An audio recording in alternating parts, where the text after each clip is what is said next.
Listen to me very carefully. At the turn of the century, after the panic of the Millennium Bug, Jar Jar Binks in Windows 98, the geeks inherited the Earth. I've been sent into the past with one mission: to save the world from inferior podcasts. There is now only one possible future. It is NOMCAST. Come with me if you want to geek. Hasta la vista, baby!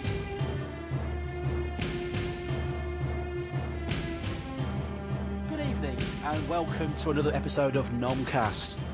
Tonight I have with me the usual crowd of Lisa Hicks. Yo. Mark Newbold. Aloha. And Nancy Petru. What? I said Nancy Petru. And I of course, am Jonathan Hicks. You have to excuse me if I'm slightly bunged up. I am suffering a little bit from the British weather. So, without any further ado, let's get out of reality and into the zone. So, fellow nommers, tonight we have 4 topics that's for you to sink your teeth into, or your ears into, or however you're doing this. I have no idea. I'm talking rubbish. And this evening, I think I'll go first, and I wish to talk about Dungeons and Dragons. That's right, Dungeons and Dragons, the game of all games. The games that for some strange reason people used to say were for sad and lonely people. And yet you need at least 6 friends to have a decent game of it, so it's probably one of the most social games I actually know.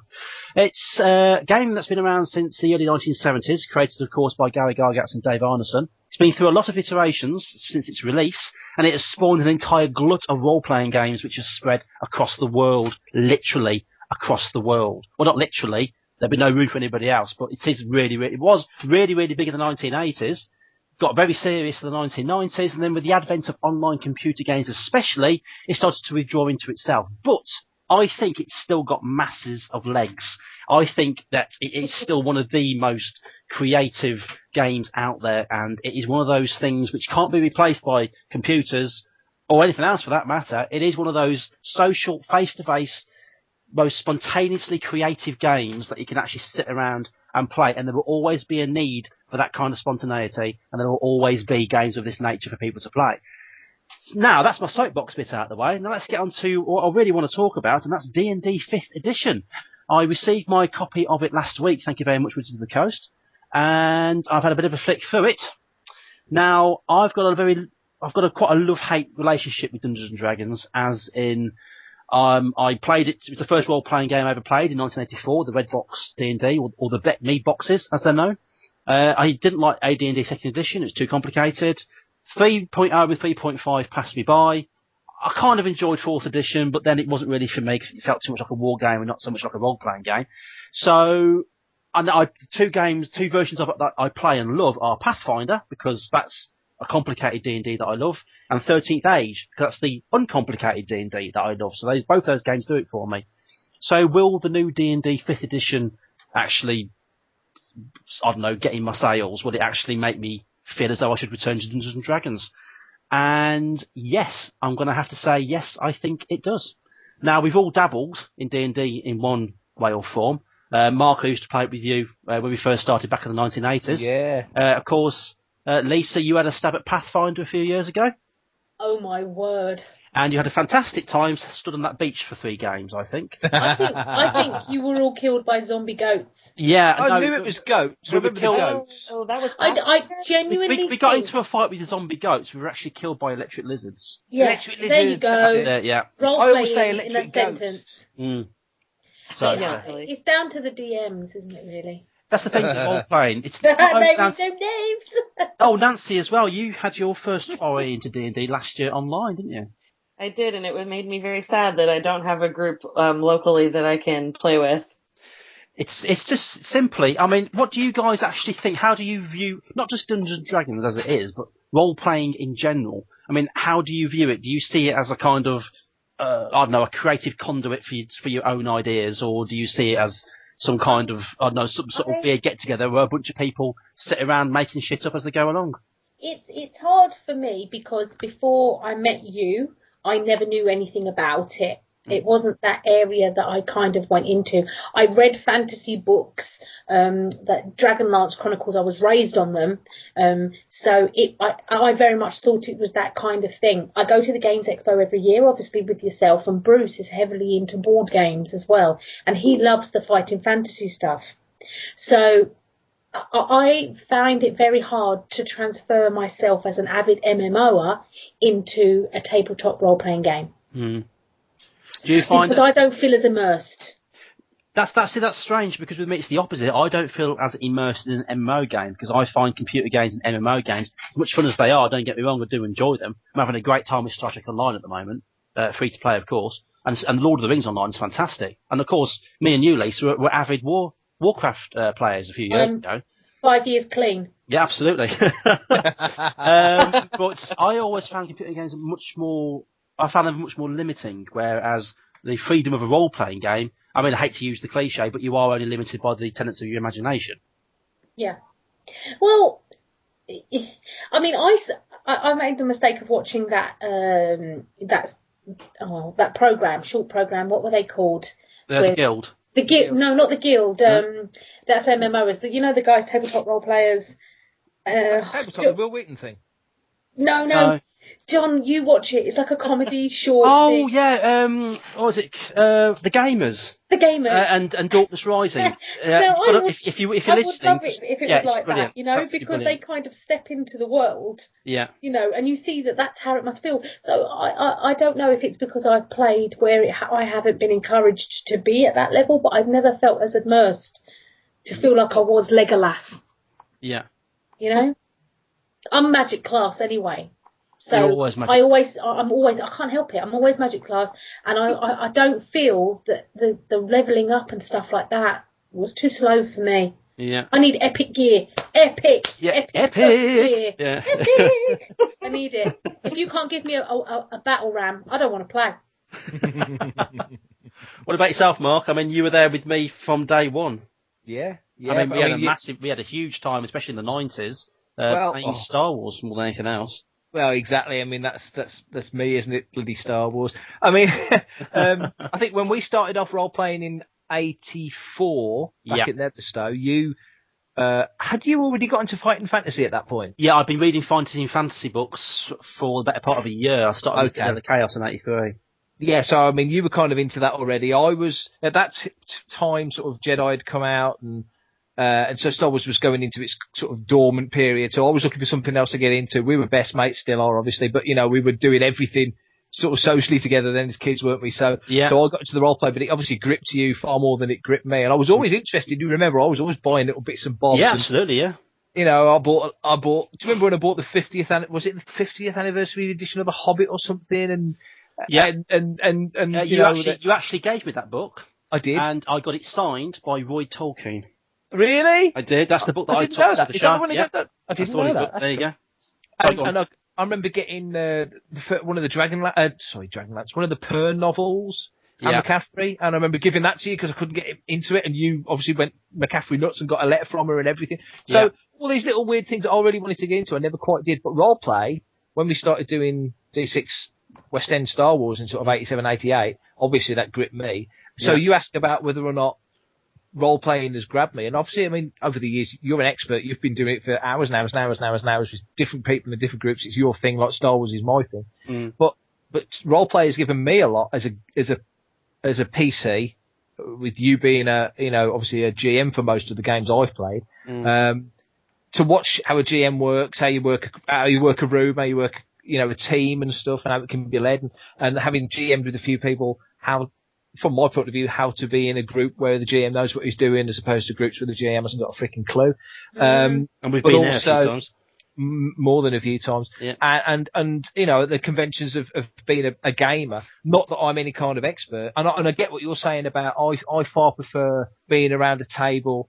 I mean, for me, we'll never beat those Sunday nights at Paul Squire's house when there was a whole bunch of us around the table, passing notes to each other, going outside the room, making plans. It was very free form. You admit that you played quite fast and loose with those D6 rules. Absolutely. You came up with an amalgam between first and second edition Star Wars that really worked for everybody, so it was fast. completely cocked up the stat system when we were giving it to the, 18D fast draw. Yeah, go for it. Yeah, so we got that right. Yeah. But everyone was playing from the same level playing field, so nobody lost out. But I mean, we've played. I mean, I've played a bit of Shadowrun. I've played a bit of D&D. I like Pathfinder a lot. When I played that Drow, I really enjoyed that. So I've done a few different things myself. I love roleplay, but I like roleplay from the social point of view. I've never got into computer games. You know me. God knows how many different I'm the same with computer games as I am with going to the gym. I've been a member of every gym for about a 20-mile radius, and I'm still a fat bugger. So it's never going to work for me. And computer games are the same. There could be a new system come out tomorrow, and I could be the first in line to buy it, and I know I might as well just leave it in the box because it's just not my thing. But I wanna do it.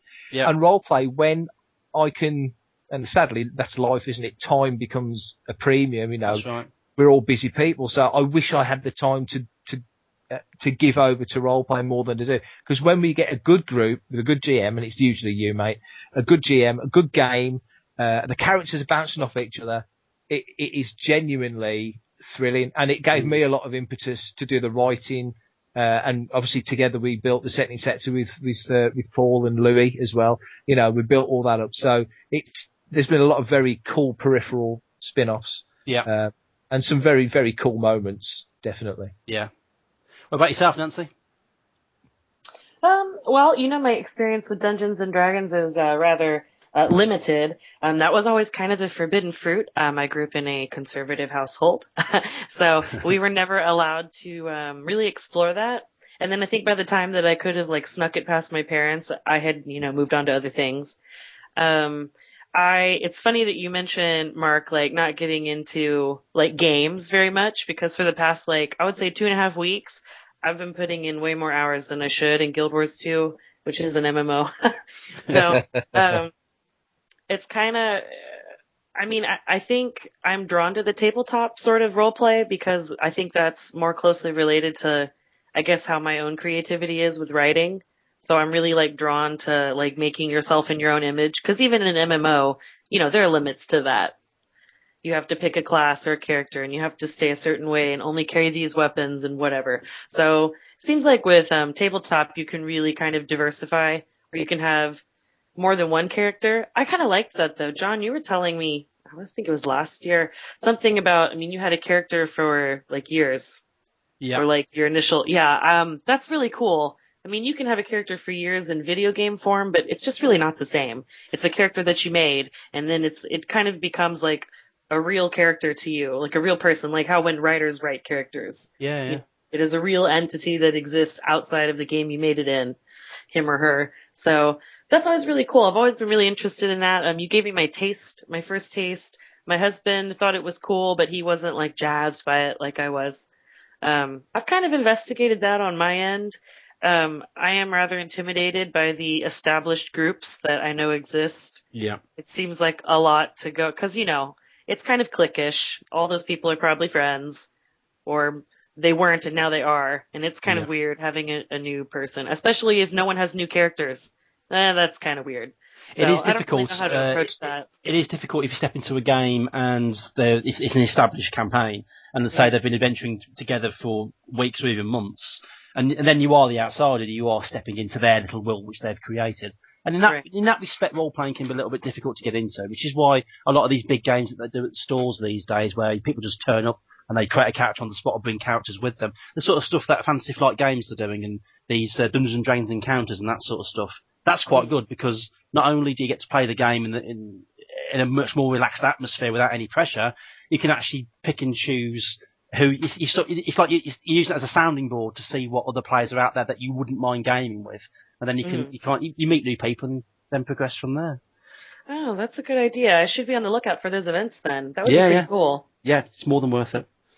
Lisa, do you ever think you could get back into tabletop role playing? Do you want to start coming around to Andy's place on Tuesday nights with me and doing Shadowrun 5th? No. And that's the end of that. Simply because I don't. I would love to embrace every single corner of tick all those boxes of what it means to be a nerd or whatever. Yeah. But this is one thing I can't do. I'm no good at it. I have got an imagination. I can write. I'm a drama student. I can make films. I can do what you need. But for some reason, it switched off with this because of it's the way that it's structured, the way that it's made. To take a turn based around the table, I don't know. Maybe it's my attention span, but I'm not engaged. Maybe I have had bad luck. I remember when me and John first got together, that it was nearly the end of it, and John hates this story, but he tried to get me into. He's like, "Come on, Lisa, just me and you. Would you like to learn about what role playing is?" And I'm like, "Yeah, sure, okay." So we sat down there and we worked out a little character, and that was my most favourite part. Character creation. I love that part. But then it was like, right, okay, so here we go. You're in a town. You don't know where you are. Here's a shop. What are you going to do? I don't know. Buy a coat and get a haircut. That's it. I was like, I don't know. What can I do? You can't ask me. I'm the games master. To be fair, and I'm like, I don't like Game Master John. I don't like Game Master John. I want John back. Yeah, but I'm a Game Master. Yeah, I don't want to play anymore. That is a true story, Jonathan.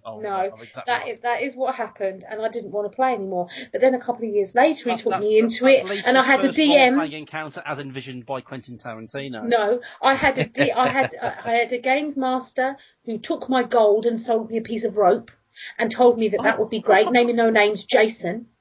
And then when we got into the game, I didn't even need a piece of rope. I was done in by this games master who sat with me and created a character so that he could... He was getting really excited about all the choices, and when the game actually started... There was no bloody choices! Cone of Frost. So I was like, Cone of Frost. I was Cone of Frost for 15 weeks. That's the only thing I had, Cone of Frost. And he got round to the table and was like, Lisa, what do you want to do? I don't know, I can't do anything. I can't even make something out of water, so Cone of Frost. We've got no water to drink. Cone of Frost. I've got some rope. Oh, yeah. That's it. I had to, it was just, I just couldn't get into it. It's not been a good experience for me. Yeah. To be honest with you, it is one of those hobbies which it's not suited to everyone. Yeah. But, yeah. I just remember that when we did the tabletop, we did the role playing with Nancy, and it just ended up you saying, why not? Why can't I? Why can't I do that? Why can't I walk past a skeleton? Why not? And you're trying your best to stay in character as like the dwarvish barman, and I'm like, yeah, but I want to do that.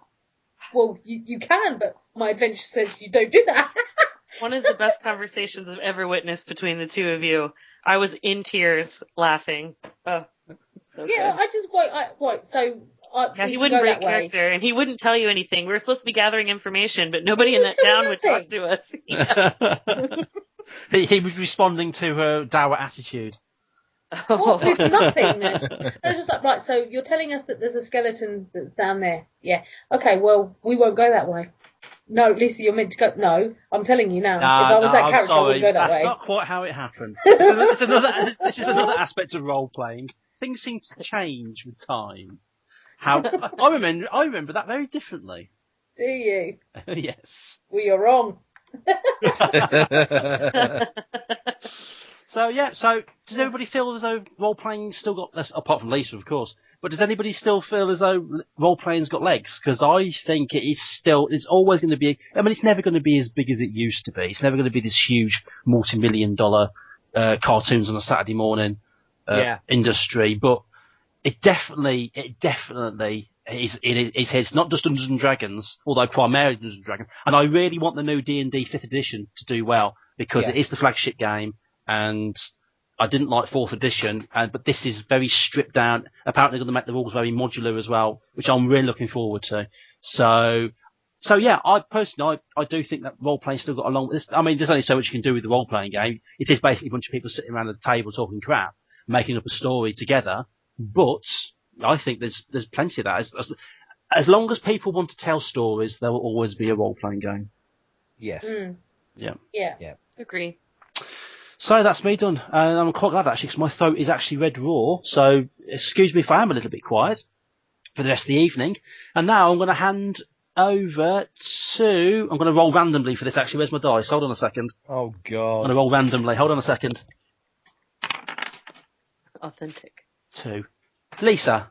Oh, I knew it. Why? Well, Well, Nancy was 1 and 2, you were 3 and 4, and Mark was 5 and 6, and I rolled a 3. Okay. Yeah. On my Lord of the Rings dice. I just wanted to, funny thing happened today, as it does.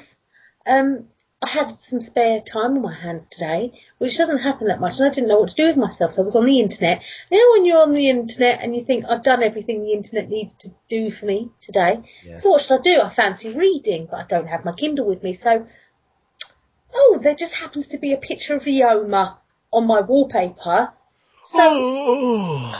Oh, how intimidated are you right now? This is gonna get worse for you. I know. So it's just, I thought, I don't know, I'll type in the words Ioma fan fiction. No, I could have told you not to do that. I did it. You deserve whatever you found. You knew better. I didn't find some bad things, but some of the things I was just like, what? I mean, we've had this conversation with me going on, what was that thing? And there was all of the pictures, and I was like, I don't like this. I can't remember what it's called. It's like Instagram, but for really strange things. You mean Tumblr? Tumblr. Yes. There we go. So there you go. So I found myself on fan fiction, and I was like, right, well, okay. It was all going very well until you get to some things. I won't go into that, but yeah, exactly. And I was like, well, how did I get here? But it was a very good story. But I thought I'd read some of the comments because there was loads of comments, and some of the people were so negative, like really hardcore.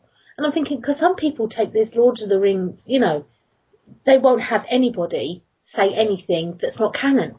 And I think, and it was really quite harsh comments. And obviously the person who wrote it, she was a very good writer, I have to say that. But she didn't post anymore. She didn't continue the story because of this.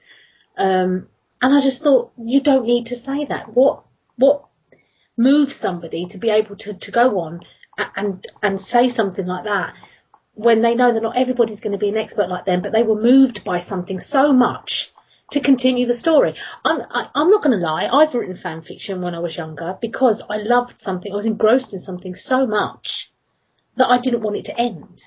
I mean, I had Batman fan fiction when I was younger. I couldn't even really write proper stories, but it gave me an outlet. There was no internet back then, but, I've got it all written down. I found loads written down on paper the other day, and all the superheroes that I created that are still with me, very much like your role-playing game, John. I've still got Nightfire. I still plan to do something with her. But, yeah, and I wrote, when I started playing Dragon Age, it consumed me. And when the story ended and I played the second one, it weren't the same, and I wanted to keep living it, so I wrote loads of Dragon Age fan fiction, one in particular that I really want to do something with at some point. But then I started thinking about fandom.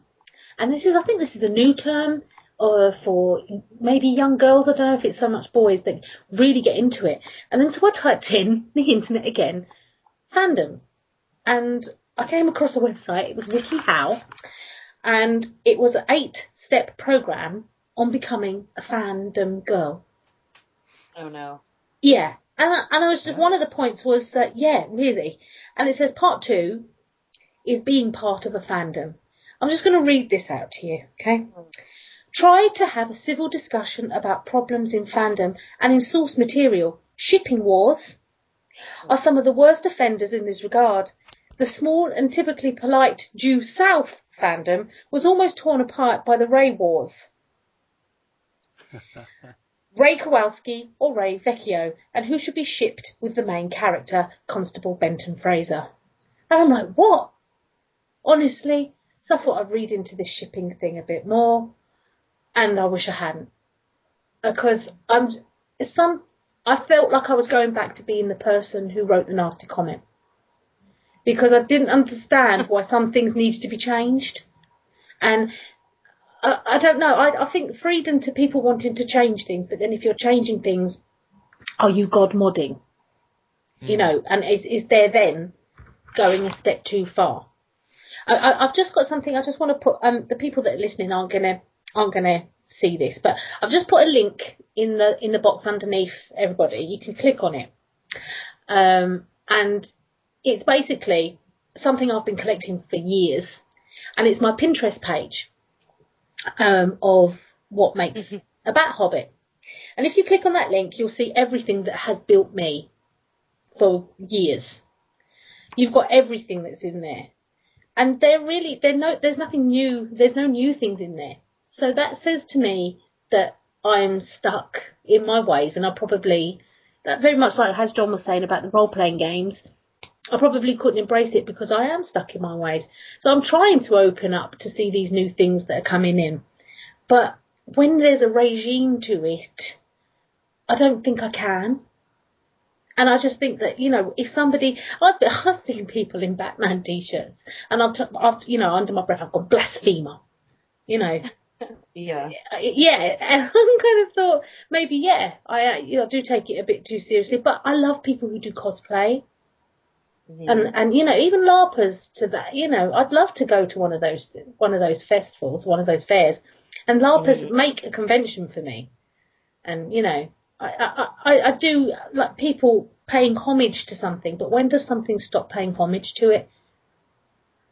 If you care about something 100%, when does something become disrespectful? Are you talking about the sort of things that fans create, that fans create, which then you might actually see as being disrespectful to the source material? Yeah, but it's in essence light-hearted, and it is a homage to it, really, in their own way. In their own way, they're paying homage to it.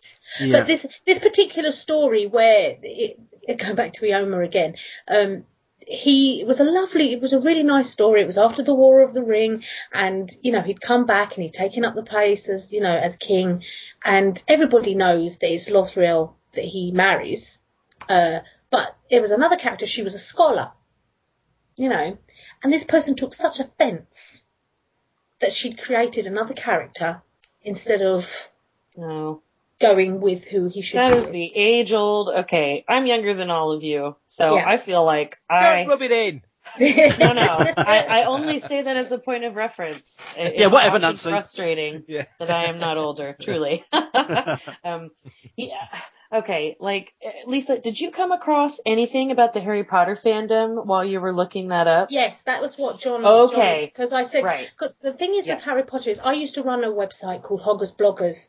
And basically what it was before all of these big websites came out with the majority of the Harry Potter fans that made the fandom what it was very much as it was a writing site, and I wrote backgrounds for everything, for every single house and everything. And I loved doing that.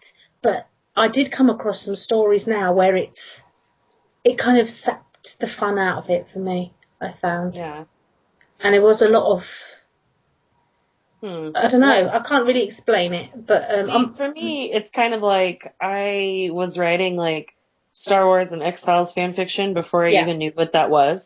Yeah, exactly. I think that just kind of makes sense for a lot of creative people. That's just something you do, even if you don't pursue it, because it's you're kind of testing it out. You're not having to make all of the pieces of a story yourself.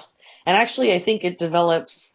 This is just from my perspective, but I thought that it helped me develop storytelling techniques because I had to know what was appropriate for those characters to say or do and what wasn't. So, I mean, I don't really I can accept alternate universe kind of crap. I was really into Snape fan fiction in high school. That's the only thing I read. If I was going to read something online, after X-Files, of course, then it was only Snape fan fiction, which, there was precious little, really, in the official canon. So people could really kind of go nuts with that, which I was fine with. Because it was serious, Yeah, exactly. It was never really undermining the canon material. I mean, I think a lot of people are just full of hot air and don't need to be listened to, honestly. I think that's people take fandom way too seriously. I mean, I understand because I was also 13 and wished that I could die and go to Middle Earth. I get it. I really do. I get it. But being upset at somebody for their creative outpouring is just ludicrous. It's a time waster. So what? Yeah. It doesn't hurt you. calm down. This isn't a real person's reputation. I understand that it feels that way, but it isn't. there's a lot of people that just feel, this person later on, as I was reading the comments up, came on and said, I'm sorry, I'm on pain medication and blah, blah, blah. And I think they've been booted from the site since then. But it was just like he or she broke down every little thing. Like, obviously, she was reading about the riders of the Riddermark, and he was a horse lord. Right. So the fact that she used the word tether instead of rein, he blasted her, saying, if you're going to write about the riders of Rohan, you need to know about horses. This is disgusting. I was like, what? You know what? That sounds like gatekeeping to me. And I'm not interested in that. Like, I'm just not interested in you being a jerk to other people over something that's not real. I mean, I really can see the other side of that. I often live in the other side of that frequently. But that when your actions cross over into hurting other people, you're wrong. You're always going to be wrong. Yeah. Sorry. Like, I do, no. and this person tried so hard. I have to. She really did. She was talking about the character came from the Dale, and and he's like, the people from Rohan originally come from Dale. Didn't you know that? And person's life. God. And they actually finished the review saying, "Good grief, I can't stomach any more of this mess. You'd better off writing an original tale." Why do that? This is fan fiction. Exactly. Yeah. It's fan fiction. It made him king of it. Now, do you think that it would have been different? I mean, obviously, if it was constructive criticism, it would not have blipped on your radar, right? No, I mean, I didn't even think anything of it, and I was just reading down, and I thought, wait a minute, someone has done a bullet point. She used the word palace. Yes, when I was reading it, I thought, palace? No. But, right. I don't, but I didn't think to go in out of my way and say, because what she'd written was very well written, in my opinion. I enjoyed it. It was a really good story. She captured the essence of Yoma. He was a grumpy old arsehole. And, I thought that she captured it really well. I think she wrote about it beautifully. And she wrote something that you read and you thought, I like that grips me and I'm engaged by it, then she's won anyway, and any amount of idiots can come along and knock it, can't they? It's a shame, because it is a really good story. And it's like, I've read some Batman, but the thing is, I'm a total hypocrite, Mark, because why? I have read some... See, I'm fine about this, I'm relaxed about this, and John hasn't said a word. He's got a sore throat. But I'm just thinking and that, I'm scared. is it because John's like, well, no, because, that's not what happened. And she, they got talking about a book, that one of her favourite books was the story of the dwarves who took back the mountain, and I was thinking, well, that's a really nice touch. This bloke didn't like that. Wow. And I was just like, well, it's her story. Exactly. Let her do it. But if I was to read a Batman book, and it wasn't researched, I wouldn't type it out. I wouldn't type it out, but I wouldn't continue to read. And it would bother me. It would bother me.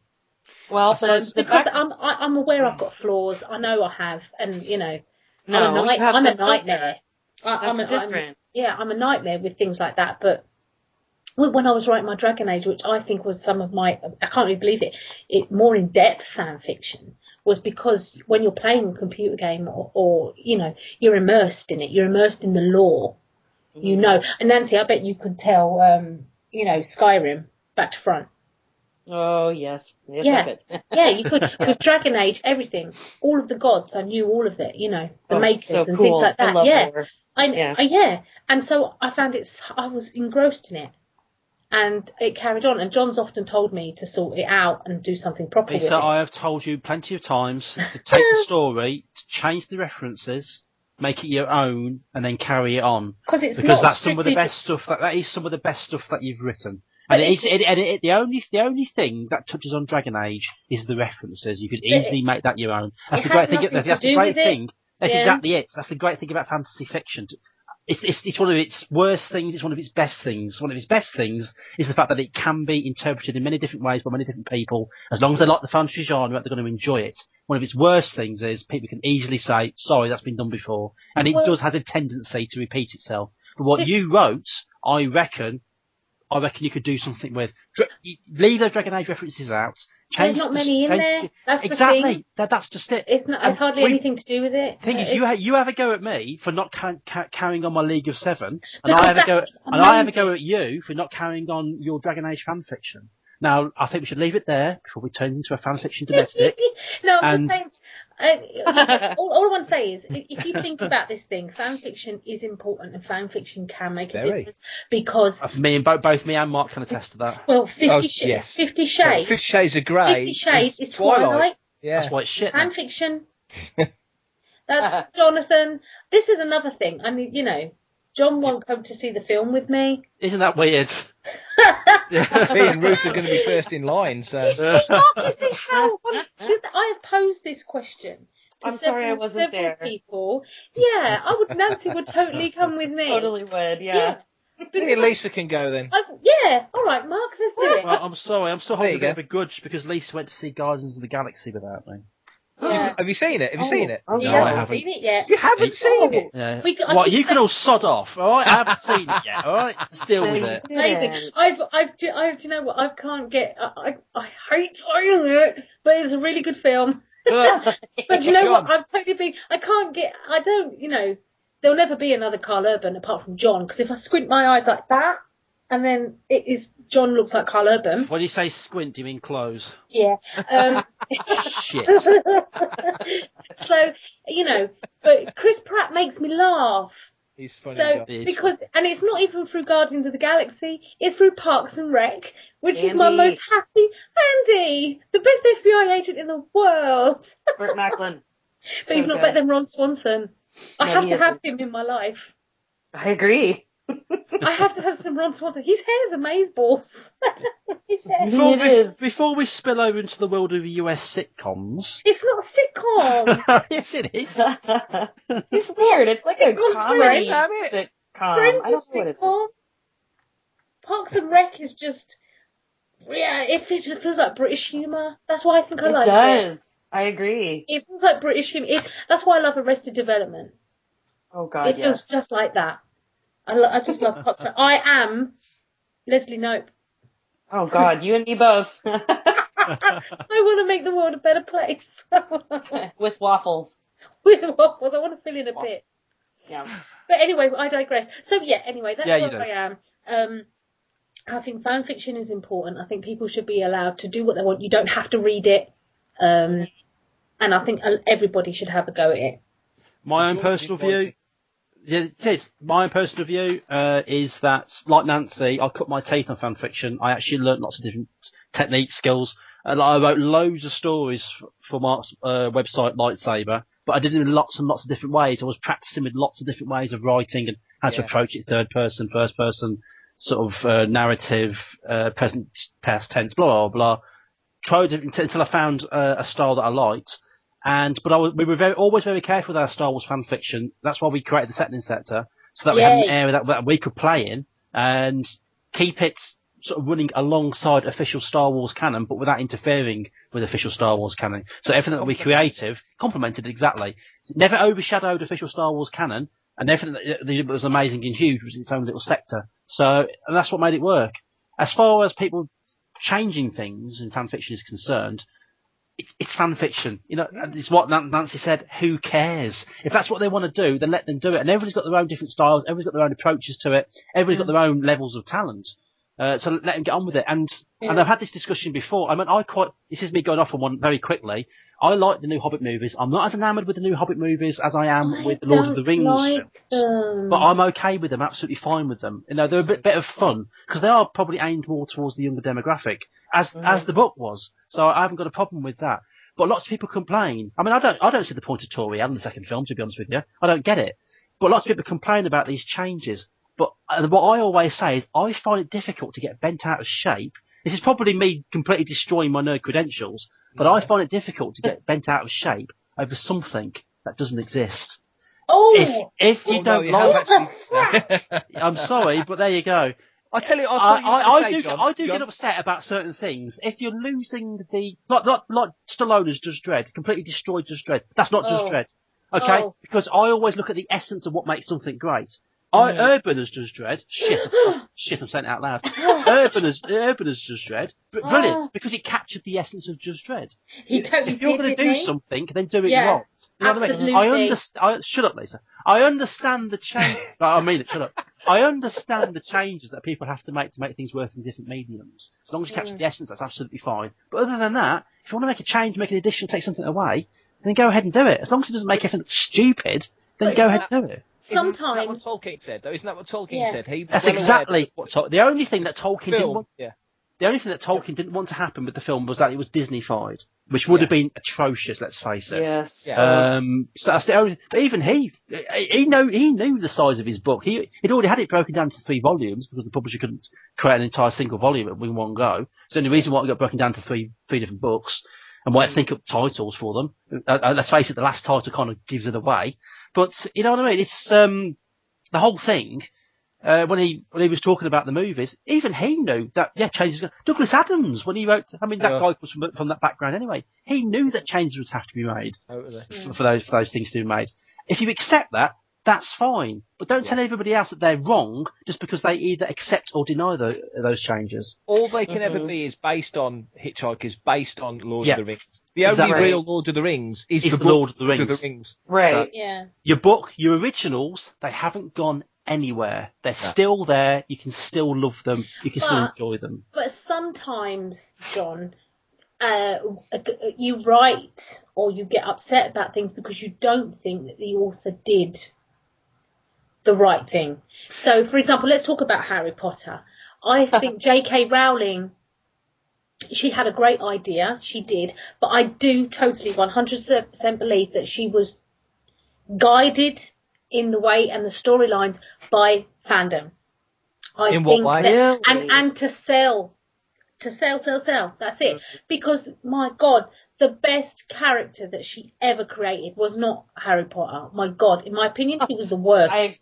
You know what? I didn't like Harry. I could tell you, if I was at Hogwarts, I'd definitely hold his head under the taps. I would be like sitting in the end of the hall going, yes, come on, Ravenclaw. So do you think Neville Longbottom is actually the chosen one?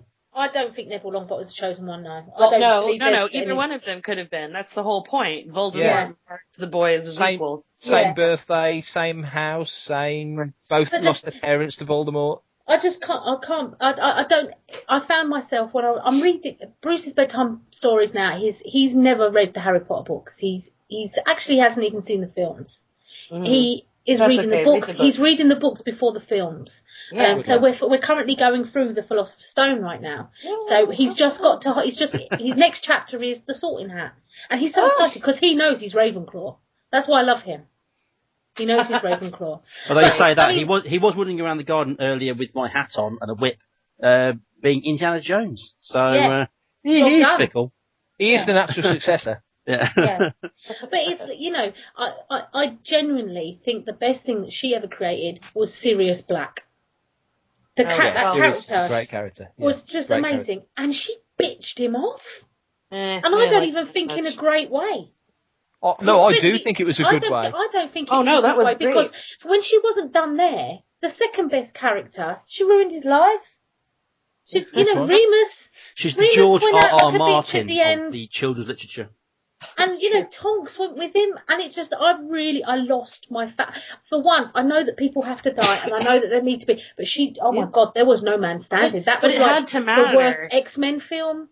It didn't matter to me in the way that it should. I'm saying it had to matter to Harry. That's what I mean. That's why she made Sirius's death so stupid and senseless. I never attached myself to Harry. I couldn't care less. If I was sitting at a Ravenclaw table at the end of the year, and I'm like, yes, right, guys, we've won the House Cup this year because we have busted our balls this year. We've won every kind of Quidditch match. This is ours. Look at us up there, 1,010 points. We've done this. No one's close. Not like those self-righteous Gryffindor wankers. Yeah, and Harry Potter found my hat. 15,000 house points of Gryffindor, and I'm like, you bastard. I hate Harry Potter. But Lisa, don't disagree.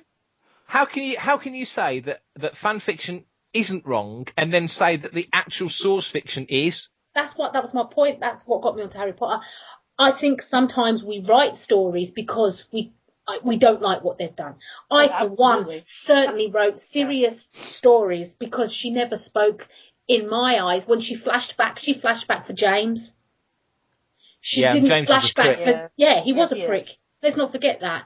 So, you know, he was a complete prick. They all were. But Sirius, my God, that boy had an awful life. And it was his family. And, you know, she never, in my opinion, did that justice. I mean, you've got bloody Tales for Beasts and whatever getting a spin-off, but nothing about the Blacks. And it hurts me, and I didn't like it. Yeah. So I zoned out from the rest. And I haven't even seen the latest of the Harry Potter movies because I can't bear it. They're crap. Don't watch them. I'm not going to. It's not very good.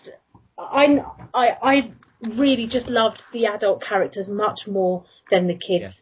Remus and Sirius just rocked my world. I don't think it was because I read the books first time round when they first came out. And at the same time, we had The Worst Witch over here, which it was exactly the same, and I love that, Mildred Hubble. So I attached myself to Sirius simply for the fact is that he was, you got him wrong from the beginning. And when you saw the pictures of Gary Oldman and the Wanted posters when they were leaking shots for the films, they got it. That's the best casting that they had. That picture of him there just summed it up. What they'd done, what he'd gone through, what people thought of him destroyed him more. And he was wiped out of existence with his family because he chose the right thing. And I don't feel that was... And then he fell through a mirror and he got what he wanted and he had it snatched away from him again. Doesn't that say a lot about the strength of J.K. Rowling's writing that essentially a backup peripheral character like Sirius had such a great effect on you when the story was always about Harry? I don't think that was her intention. I don't think that was her intention. Are you saying that Sirius Black is the Boba Fett of the Harry Potter world? Yeah. No. I don't think that's giving her quite enough credit, honestly. Like, I mean, I'm not gonna... Harry Potter has problems, but I kind of agree. Like, I mean, I never liked Harry, but I really liked the world. I liked a lot of the other characters. Definitely. What she created is amazing. I mean, it's in depth. I didn't like Harry until Harry, grew the hell up and had some serious adult choices to make. Well, he was 14, 15, wasn't he? Yeah. Sure. Well, and I mean, everyone complains about book 5, like, oh, he was such a whiner. Yeah, he was 14 and 15. Like, you were a whiner. Calm down. What would you do if you had a miserable friend like Ron? But look, I mean, I think it's kind of like there's only so much realism that children's fiction can have. And I think she tried to balance that the best she could. Honestly. Yeah, I'd agree. She did a really good job. The world that she created was amazing. But if you look at the first couple of chapters, Harry was abused. I know. That's where the best fan fiction He was abused by the Dursleys. How on earth? You know, if you think about that was in a kid's book. Reading it as an adult now, even Bruce is getting upset with certain things that they did to him. Locked in the cupboard. Locked in the cupboard, and that they didn't even bother with his birthday. Things like little things like that to a child. Right. It's like, oh my God, doesn't your mummy and daddy? They doesn't get it. Why doesn't she care that he's mum and dad? This is what he said to me. Why doesn't she care that her sister died? Because that's how people can be. I know. Like, unfortunate complexity of. But it affects. True. I think we've proved my point, really. Yeah. Some things affect you so much that you need to either right that wrong, and I know that for a fact is what I did with Sirius when I wrote about Sirius and Remus. I've read a lot more better fan fiction than I have the actual Harry Potter books. I have to say. Absolutely. Oh my God. If I put in hours I spent reading Harry Potter fan fiction versus hours I actually read the canon, it would be like 3,000 hours of fan fiction probably. Yeah. Some of them are incredible. They're better writers than Rowling. Like, they're so good. If you think she came up with this idea on a train back and she was absolutely broke, and kudos to her. My God, she's rocked it. She really has. And the world that she, like Mark says, the world that she has created is vast and it's epic. It's absolutely unbelievable. And that's why I love it. I do love it. I do have my problems with it. But I think it has got a lot of pros. I just loved the adult characters. And then the last thing that she could have done for me, I actually think I threw my book down and didn't read it again, was Remus. Oh, I could not forgive her for that. I could not forgive her. He went through it after Sirius died. Nobody gave a shit. Yeah, I know. I didn't like it. Well, she So killed my I gave favorite up. adult character too, so we're in the same boat.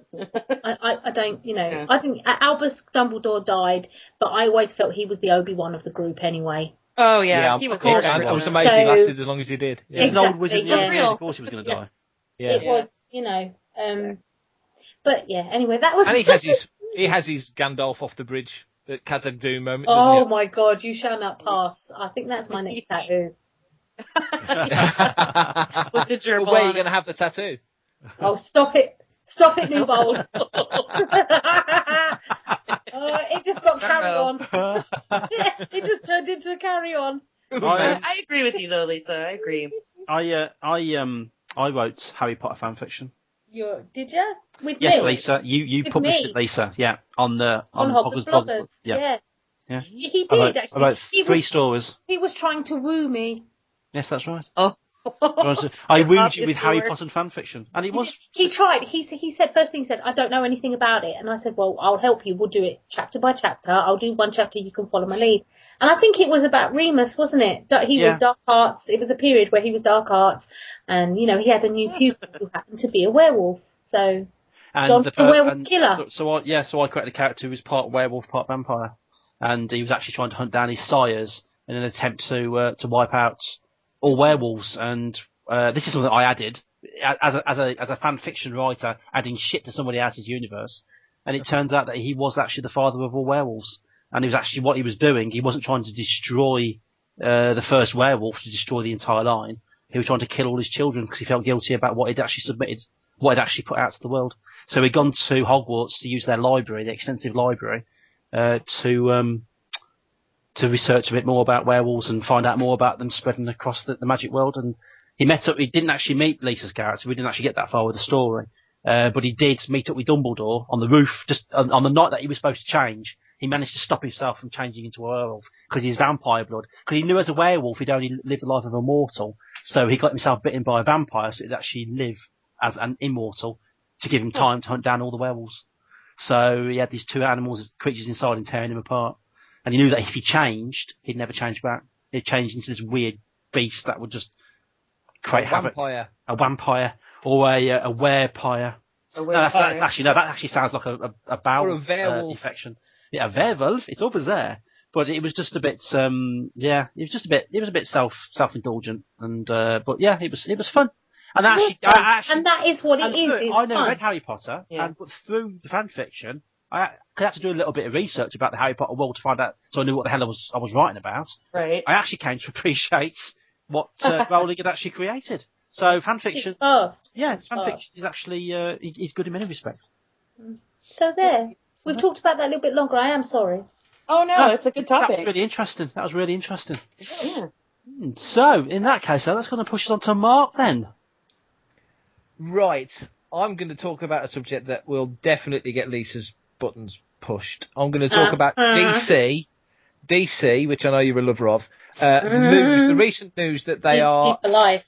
Exactly, they are thinking of doing a Legion of Superheroes movie, and they have. I've read today that they are doing a Supergirl TV series. Now, obviously, DC has got television. Yeah, they've got television rocking. Obviously, they've got Arrow on. They've got Gotham coming, which looks very good. Smallville had a great 10-year run, so they're cool on television. Big screen, obviously not so much. Man of Steel did well. Guardians has just taken more than the Man of Steel. A lot of people have made the point that Guardians for Marvel has gone galactic, and Marvel has got a glut of galactic characters and groups that they can tell stories about if they so wish.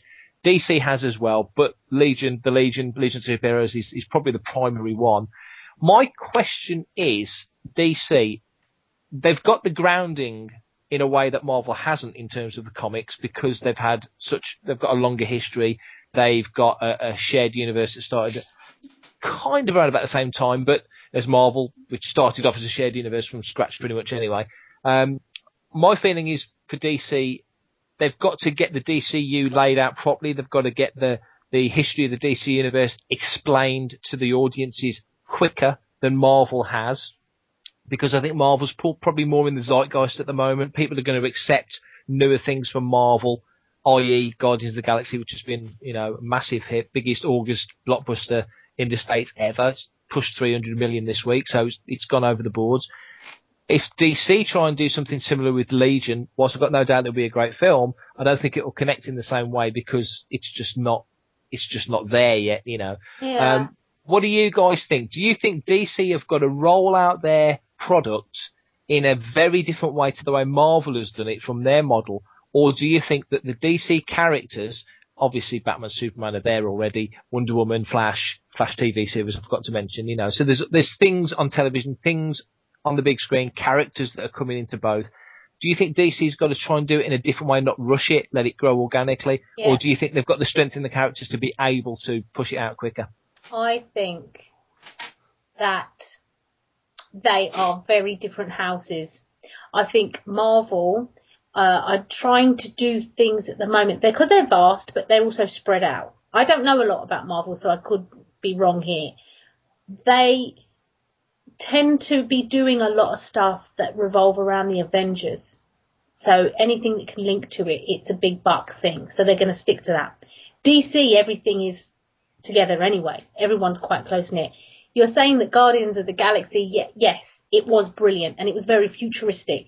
But the great thing about the Legion is that we could go back and do some retro shit with this. We can go backwards. I mean, just look at some of the characters they had, you know, like Invisible Kid, Triplicate Girl, Shrinking Violet, you know, Colossal Boy. Yeah. They're, you know, they can go back retro. Let's go back retro. They had a yellow rocket ship. That was their base in the ground. It was half in the ground. You know, I see something like, they can just go retro. You know how, like, Super 8? I picture something like that, but round about the Happy Days. I'd like to see that. I'd like to see some Rocketeer kind of type stuff. So you think they're going to go, I mean, the Legion Vintage. obviously, was it 31st century or whatever it was, and Yeah. come back and and different Yeah. characters and But I think they could do it in descendants the of. style. They could be they could be clever with it, because you know, all of the most successful ones had their own franchise, like Supergirl. You know, Yeah. she was a member of the Legion. Yeah. So she's getting a TV show, which would be great. I don't know how they.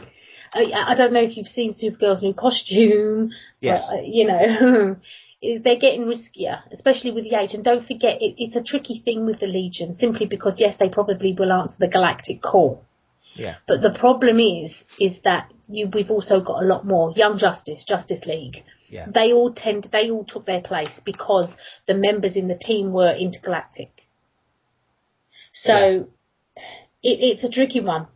Simply because DC has a lot to answer it with, a lot to answer Galactic with, you know. The advantage I think DC has got over Marvel in terms of the films and the television is that Marvel were at Chapter 11 sort of 12, 13 years ago, and so were selling everything off quick to keep themselves afloat. So Fox have got so many characters, you know, Sony has got Spider-Man, Disney Marvel has got everything else, Marvel Studios has got everything else, whereas DC, everything's at Warner Brothers. So if DC want to have Superman turn up in a Batman film, or Flash turn up in a Superman film, they can do it. There's no limits to, you know, to mixing all of their characters, whereas Marvel has huge limitations. So you make a good point that Marvel Studios at the moment have got pretty much everything is based around the Avengers because they've done the Phase 1, 2 and now Phase 3 going forward thing. Whereas DC doesn't have that issue. So DC should have the advantage, really. Yeah, but the thing in the collaborative sense. Yeah, but the thing is that we touched on the point a couple of weeks back that, you know, in one film you've got one Scarlet Witch and in another film you've got another Scarlet Witch. That's very much DC's problem. If you're going to, in my opinion, I don't think we should do Legion. I think we should do Teen Titans. Yes. But then think, how are you going to get away with that? Because you have a Batman. Who's going to be Robin? Is he going to exist in the Batman films? No, he's not. I don't want to know then. I want something to link up. I don't want two different things anymore. And that's the problem we're finding with Arrow.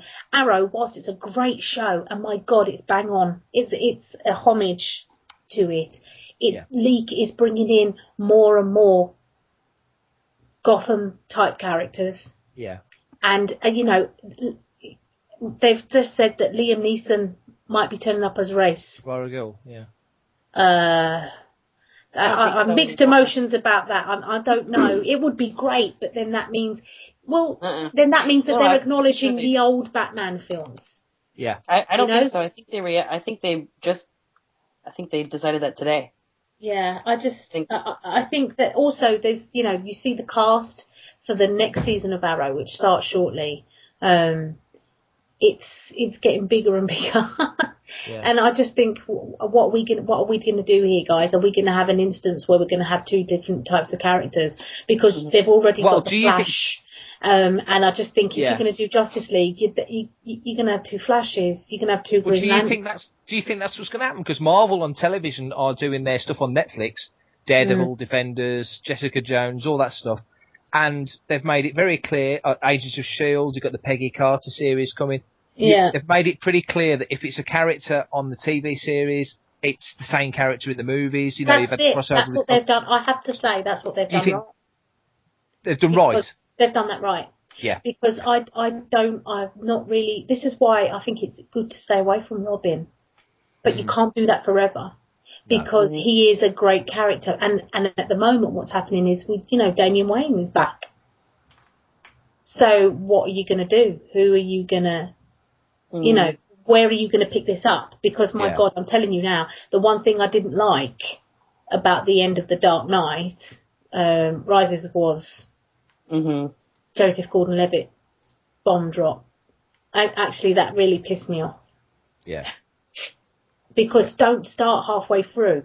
You can't start with Tim Drake. No. So why do that? And was he Tim Drake? No one knows. That question hasn't even been answered. I think he was just meant to be a shout out to Robin. But, and I'm just saying I would very much like to see a Teen Titans movie because it's amazing for kids, amazing for teenagers and adults. I do believe that. And the longevity in it is endless. But do you think DC at the moment, where they are, obviously we've had the 3 Batman films, we've got Affleck coming in as an older Batman, we've got Henry Cavill as Superman, that's awful. I think Affleck's going to be great. We've got all these other guys, it's all lined up for this Superman versus Batman, which is essentially a precursor, well, it's more like Trinity, isn't it, because it's got Wonder Woman in there as well. But it's a precursor to a Justice League film, which they're going to go for. Who's the bad guy going to be? Yeah, exactly. Of course, Aquaman. So you've got, they've got to be careful because if they go down the dark side route with DC, people are just going to look at that, less knowledgeable people, and go, that's just like Thanos. So they've got to be careful how they play that.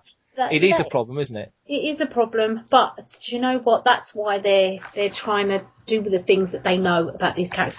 I mean, the best news I had all week, and the man was born to play it, was Dwayne Johnson as Black Adam.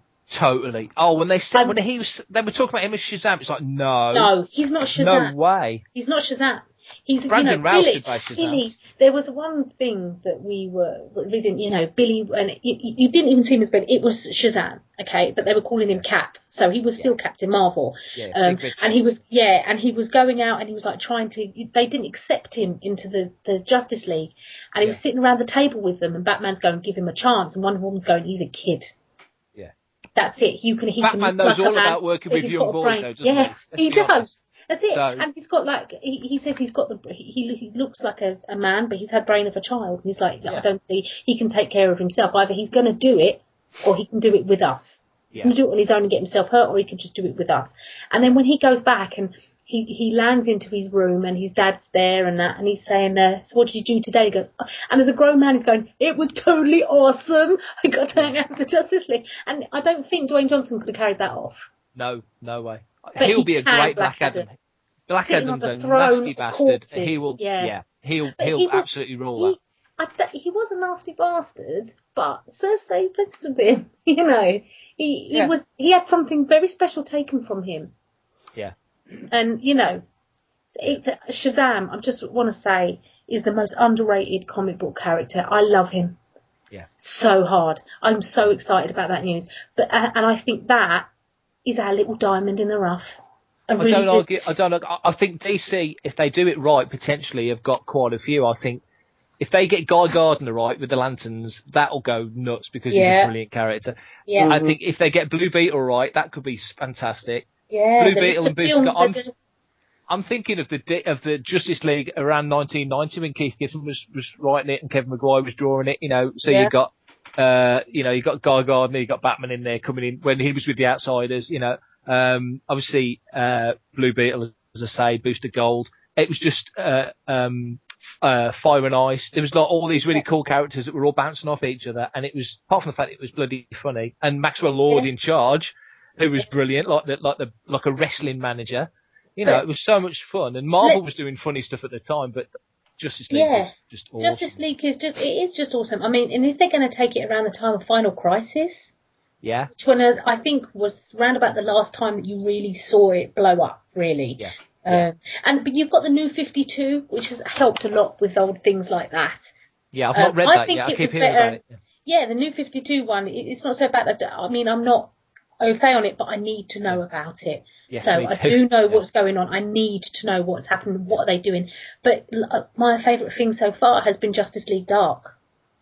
Not ready. I've heard. But that's been Constantine options as well. and Zatanna. You can have Constantine. What you're going to do? Have a different Constantine in the? I'm not interested. Well, of course, DC need to TV think series about starts it. this year. DC need to have a think. And Seth really Rogen's working on Preacher, so there's a lot going on. Oh my God! Please. Yeah. It has to be Rufus. I need to get in touch with Seth. He's not right for that part at all. No way. Rufus Sewell? No chance. Yeah. Totally wrong. Totally wrong. John, you can step in now. It's gone. Hello? Oh. You're still here. Sorry, I was just reading issue 12 of Guardians of the Galaxy. What were you talking about again? That's out of order. Nothing. No, you've made a good choice. So anyway... John, I've got to say, John, if you haven't seen Guardians by the time we get back from San Francisco, we've got to go and see it, because I need to see it again. It's hilarious. And we stopped till the very end of the credits. We stopped to the very end of the credits. I know. I do need to see it. And just to talk about what you guys were talking about, I think at the moment, we all know, and it's obvious, and I hate to say it, but Marvel is rocking the movies at the moment. They've got such a massive lineup to come out, and they're doing really well what they've done. DC, I thought they dropped they did drop the ball with Green Lantern, because it was absolute crap. But the Green Lantern, it was rubbish.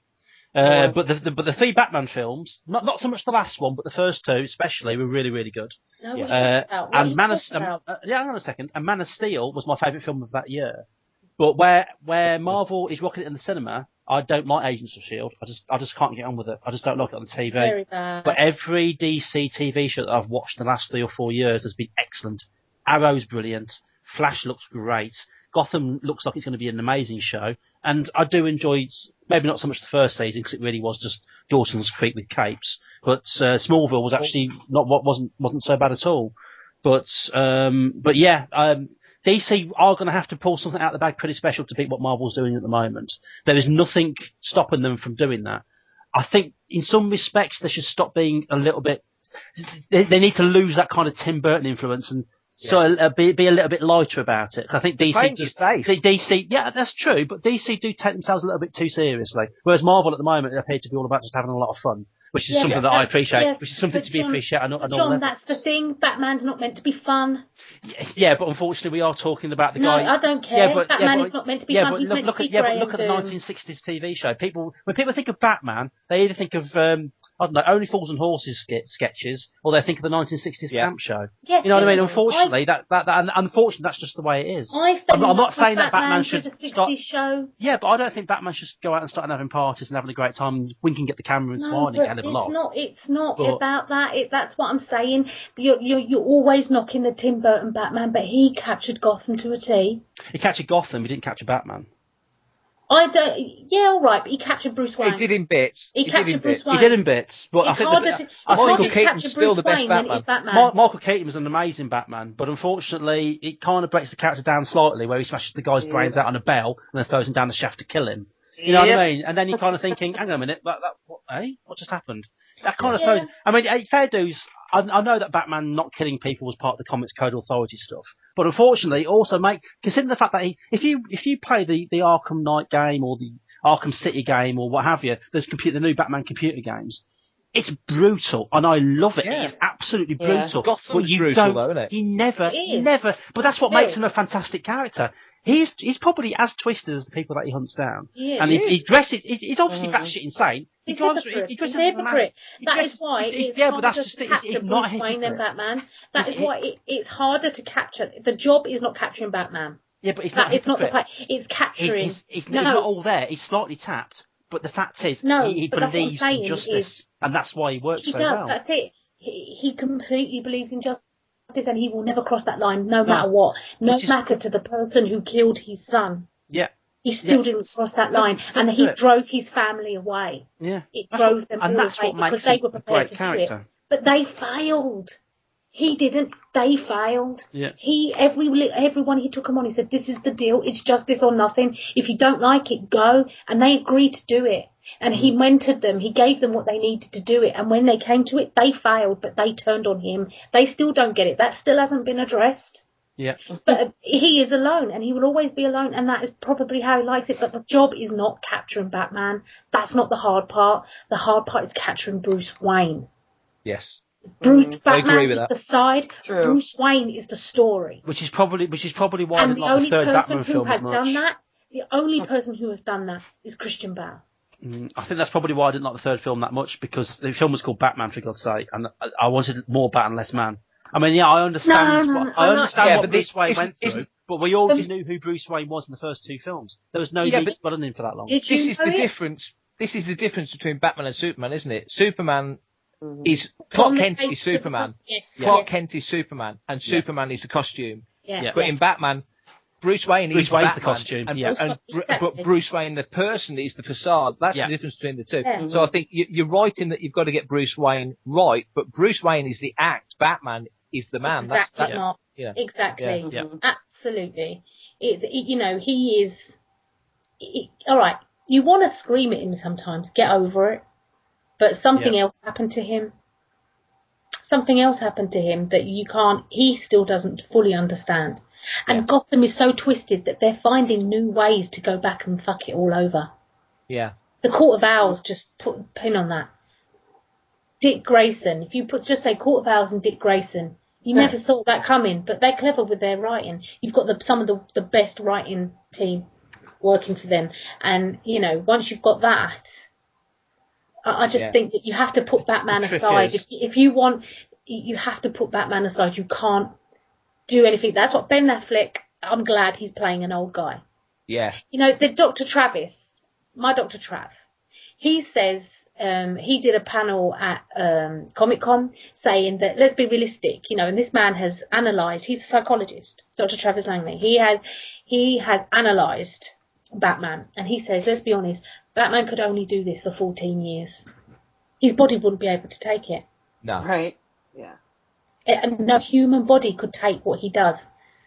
And, that just answers what he does. What he does that his body can't take it in 14 years. He puts himself through that for what he they're going believes. towards a Dark Knight Returns vibe, aren't they? He's probably hopped up on painkillers. He's probably half out of his mind with I want to fatigue. see him 14 years after. I want to see him 14 years after. I still wanted to see Clint Eastwood play him as an old man. They should have done that film 20 years ago. That's what they should have done. But if they do Batman Beyond, you can get that. I showed John in the the anniversary special that I got through the post was a small story with Batman. He wakes up in the future and Batman's a clone. Yeah. Every couple of years because his body can't take it. He wakes up and a new one wakes up and he becomes a caretaker. And then the old one suddenly disappears. Absolutely. Yeah. And it was so moving because the Robins were evolving as well.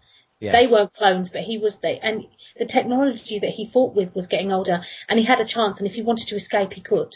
But they always came back because of the sense of justice was bred into them. Yeah. Because that's what drove them, and it's just, he heard a police call on the wave radio, and he climbed down the ladder and he got on with the job. Yeah. And it's just, I love Batman so much. So very, very You much. couldn't take Batman out of Gotham though, could you? You couldn't. No. And he wouldn't want to leave Gotham. That's why he gets upset with the JLA. You do what you need to do intergalactically. I'm busy. You fart around on his space station. I've got stuff to be dealing with. That's it. I'm busy. Yeah. I'm not coming to the Watchtower. I've got things going on. Yeah. But they need him because Superman was the face. Bruce was the brains. Always. Yeah, Bruce is the leader, though, isn't he? He's more iconic. And Bruce, I think to the Justice League, Batman's more iconic than Superman. He was, and he used to say, Superman was like, I'm the leader. People need to respect me. And he says the only time that anybody ever respected you was when you were dead. Yeah. And that brought him back to Earth, and it sorted out. And Bruce was like, I'm going back to work now. Yeah. Can I go back to work? Yeah. And that's why I love him. Yeah. So very, very much. Yeah. We've changed subjects, and I apologise. Yeah, no, this is where I wanted to go with the topic, you see. This is why yeah. I think DC has got a home run to hit straight in front of it, but it keeps missing the posts. Yeah. Because it's got the characters, it's got the cities and locations. Marvel's got New York and LA and places we can go and visit on a plane within 12 hours if you want to. But you can't go and visit these places that DC's got. Gotham is freaking amazing. Metropolis is an amazing location. Century City, all the different places that you can go to in the DCU and off-world. It's fantastic. Yeah. Titan Towers, you know, and all that sort of stuff. Amazing stuff. All as well is unreal. Yeah, absolutely. But it's there to be done. And they've got the most fantastic characters. The best. They've got a far better villains gallery than Marvel's got. Far better. You know. But Marvel are nailing it, whereas DC haven't quite got it going yet. So, like I say, going back to the original point, and we'll move on to because Nancy deserves to talk for a change. You know, Nancy. I think Legion. I personally think.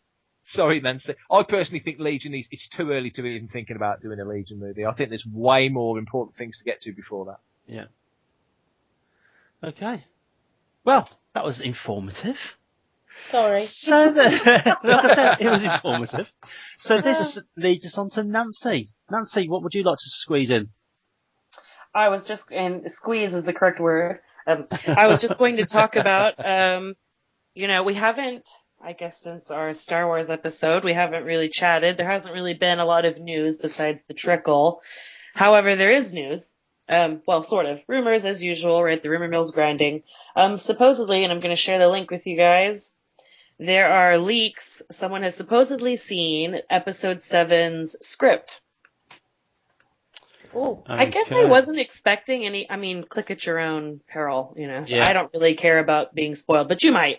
So, I was just kind of curious. I wanted to see if my initial, you know, kind of predictions based on the rumors were kind of true. I'm kind of surprised that it's not more, what's the word? I guess I'm surprised I'm not more surprised. Yeah. Are you surprised you're not more surprised, or are you surprised you're not more bothered? Ooh, you know what I mean? Good question. I'm going to go with number 2. I think I'm surprised I'm not more bothered. Yeah. Yeah, that's a good one. Some of these I'm kind of pleased about. If this turns out to be true, I like that it seems a little bleaker and darker because that's just kind of how I like my Star Wars. But I don't know. I don't really want to. What's the etiquette for that? I mean, I know they're rumors, but I also don't want to talk about spoilers on the show. Well, quite basically, if you're a Star Wars fan and you don't want to hear about anybody talking about what could possibly be happening in Episode 7, then turn off now. There's a little stop button, and we'll speak to you next time on the next episode of NOMCAST. Thanks for listening. Yes, thank you. Right, now going through this list here, what we're looking at here is potential spoilers ahead. Leia is made leader of the Republic after her predecessor's death. Well, that's a plot killer, isn't it? Well, Jesus Christ, that's completely ruined the entire film for me. I mean, she was already running the fucking rebellion anyway, so what difference does it make? Right. Yeah. Han is a retired veteran of the Republic. Who wrote this shit? I don't know. Luke hasn't been seen in nearly 30 years. That could be interesting. That sounds cool. Yeah, that could be interesting. I said like last week, or when we did the last episode, that I'm really worried it's going to be a Dune. Children of Dune. Yeah. This kind of backs that up a little bit. I didn't like Children of Dune. No. Well, I like the book, but the TV movie wasn't brilliant. It says the other lead is the child of Lando, either male or female, depending on who they're using. Oh my god, I'm getting blood and chrome all over The other lead is a stormtrooper. So some of this is kind of far-fetched to me. Also either male or female, depending on... No, that sounds rubbish. It does. Either male or female. Yeah, because there was loads of female stormtroopers. I like that the last point worries me. Which one? See, that's what I like. The day at the end, but in a bad way, he has changed. See, this goes back to my original point where I think that when when Vader killed the Emperor, then carked it, that's when he actually, the balance of the Force was completely ruined. Because that just left Luke. Right. He was the only Jedi, and there was only one light side Jedi, and that's funny it. Then you should say that, that was the Force unbalanced again. So something's going to happen to knock that balance back in. Right, because so in the middle of this, where is it? There are no Jedi whatsoever, and people still speak as if they're extinct, with Luke being the last of his kind. See, I quite like the idea of that. I do too. I think that kind of pushes it in a different direction. I don't really have trust that maybe they would explore that issue the best way they could, but Yeah. it sounds kind of interesting, but I don't want it to be hackney. I feel like we're really close to this being, if this is true, I don't know, we're really close to it. It takes a careful hand. I don't know. I think somebody. I think. I mean, this is the rumoured information from the second draft script. But why are you putting rumoured information up? Just put the freaking script up. You know, if you've linked the script, put the script up. I think somebody's gone through probably little snippets, seen little pictures. Yep. I don't know, watched Harrison Ford go around on crutches or something, and he's basically just looked at the casting and he's made up his own list of what he thinks might happen in the film, or / what he would like to happen in the film. This is the issue that we had with episode 1. Everybody was coming out with all these ideas, and looking at the clips, looking at the trailers. They were continually talking about what it was going to look like, what was going to happen. As it turned out, it was complete opposite of what everybody expected. And Wait. Bummer. Wait. Yeah. Wait. What? What? Wasn't Leia Jedi? Okay. She had, she was force sensitive. She had the ability. But, yeah, there's no reason why she couldn't be Jedi. Right, so he weren't the last. Well, the thing is, that's the issue, you see. If it turns out that she was a Jedi, then that means there were 2 light side Jedis, which means the force is still not in balance. One of them would have to change. And I think, as Luke was actually tempted by the Emperor's offer, and he almost, when he was slashing the crap out of Vader, when he almost just like his dad, he's the one that's going to be more susceptible to the dark side. So I reckon he's the one that's going to turn, and then Leia's going to be the light side, and then blah blah blah. So that's what I think anyway. But I'm not on the internet and saying that. No. Probably not, unfortunately. Oh, Ahsoka. What do you think, Mark? Yes, Mark. What do you think? What do I think? Yeah. I mean, obviously the script is out there because they're filming it, so I think there's certain points in here that make sense. I've seen and heard of certain elements that does, for what's out there, verify this. Like I said on 1138 the other week, there's a lot of deviant art, DeviantArt, the website DeviantArt. There's a lot of bedroom artists who can make things look like they're the real thing. So, absolutely. So who knows? But I mean, the line here about Han being a retired veteran of the Republic Fleet, one of the pictures I'd heard about was apparently, inverted commas, a production piece of Han and Chewie in Imperial uniforms at the helm of a Super Star Destroyer. Now, it makes sense if the Empire was defeated that the Rebellion or the Republic or whatever they get called would take over that fleet, because let's face it, you watch the Clone Wars and the Republic are flying around in V-shaped, basically Star Destroyers. Yeah, they've got Star Destroyers, Exactly, so there's no reason why they wouldn't take those vehicles back. It makes perfect sense. There's no issues in that respect. That sort of iconography wouldn't be a problem. And Han Solo in the storylines, as we kind of read in the books and such, which a lot of people have got the wrong idea that all the books have been wiped away. Yes, the stories have been wiped away, but what they, the history and a lot of history and a lot of the facts, it doesn't mean those planets don't exist. It doesn't mean that Han Solo wasn't once a member of the Imperial Academy and trained up to be an Imperial soldier and then freed Chewbacca and buggered off. We know that's part of the storyline because it's more than likely going to be one of the a future standalone films. So Han Solo as a military leader makes perfect sense to me. He was a general anyway, so he's led ground troops, so we saw that in the films. So, but the whole Han and Leia's daughter thing, the big problem they've got, and it's why I think, and I've said this before, and I'm probably going to get into trouble for saying it one day, is that I think I wish that they'd have been able to accommodate more of the EU, not because some of it wasn't crap, because some of it was crap. But then not every day is exciting as every other day. That's just how stories and life and things are. So I understand why they wanted to change things. They didn't want to confuse the audience. I don't see why it would confuse the audience, because all they're going to do is give you a load of exposition that they've made up off the top of their head that means just as much as stuff that was written 20 years ago in a book. So I don't understand that logic. But whatever they write, whatever they do, you will look at it and go, Han and Leia's children. Well, we had that in the books. Or Luke turns to the dark side at the end. Well, that happened in Dark Empire. You're going to look at all these things and go, well, that's kind of already happened. Oh, some Sith acolyte comes along and does this. Well, that's happened. Oh, there's a huge super weapon. Well, pretty much every Star Wars novel of the 1990s had a huge super weapon coming along. One of my Hicks. Yeah. Newbold. Exactly. Yeah, totally. So we've seen, the World Devastators in Dark Empire. We've seen it all. So, whatever they do, whatever happens, you'll pretty much look back at something in the EU and go, well, that's been done before. So part of me still thinks, well, you know, it's been done before, it's there, you know. But by the same token, to wipe the slate clean, the idea that Luke's not been seen for 30 years, that is, I think, is a really cool concept. It's a nice they're not idea. they're not going to be able to do a flashback to Luke leaving Endor and maybe they will, you know. ILM can do all sorts of stuff. You know, you might see a inverted commas young Mark Hamill looking as he did in Jedi, filmed last month. You know, they can CGI him but to look like he did, and because I personally think there will be flashback scenes. A lot of people don't because they never did flashbacks before, and I think, well, you know, there's a lot of cinematic techniques they used in episodes 5, 6, 1, 2, and 3 that they didn't use in episode 4, so it doesn't mean they're not going to do it.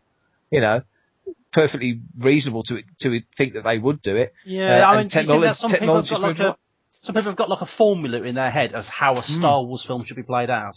Yeah, and I don't agree with that at all. This is why I got annoyed with all these big super weapons. And this is why I'm getting annoyed right now, because I'm looking at this list, and here it's got the Republic are excavating ruins on a neutral route for a weapon. And I'm thinking, please stop talking shit. I don't want to say that. Basically, what you've done is it's like paint by Star Wars. You've got the Star Wars laid out. This is how it works. John, if we deviate from that, then it's not Star Wars. You've been deviating from Star Wars for the last 20 years. So please don't tell me that this is any different.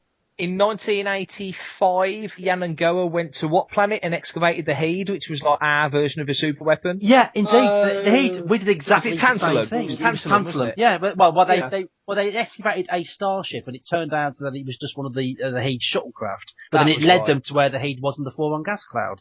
But you know what I mean? And they found it. It was the Everdorn and the Aramis, the two shuttlecraft from the Heed. And then they found the Heed, but he sat in this dust cloud for, hundreds of years. Yeah. Absolutely. And the Janos dual powering it was still active, which means it could still be flying, could still destroy entire worlds. Yeah. And it turns out, actually, that when Glenn actually got hold of it, he was going to trade it into the Empire to take over the entire sector, well, what was left of the Empire. The damn thing didn't even work. Let's face it, it'd been sat in the Foron dust cloud for God knows how long, and the entirety of it is just rotten. All the Empire wanted was the Janos. Why am I even talking about this? I don't know, but we should. Really I am so sorry. I went off. Yeah, we should. Right. And you know what I mean? It still crashes the Bay of Armageddon, destroyed. It's still and not the planet off its axis, and then he wipes out the entire world. But no, shit happens. But I'm also looking at another bit here where it says the main antagonists are an older student of the Emperor and his apprentice. No, fuck off. I don't want to go back. I don't want to go back to what it was. This is the new Star Wars. We're supposed to be looking towards the future. You were talking earlier about Carl Urban doing a new Judge Dredd, and he was talking about a prequel. Don't do a prequel. Shut up, Lisa. Don't do a prequel. Move forward. Disagree. Don't do a prequel. Disagree. The Mega City was far too logical and far too structured in that film.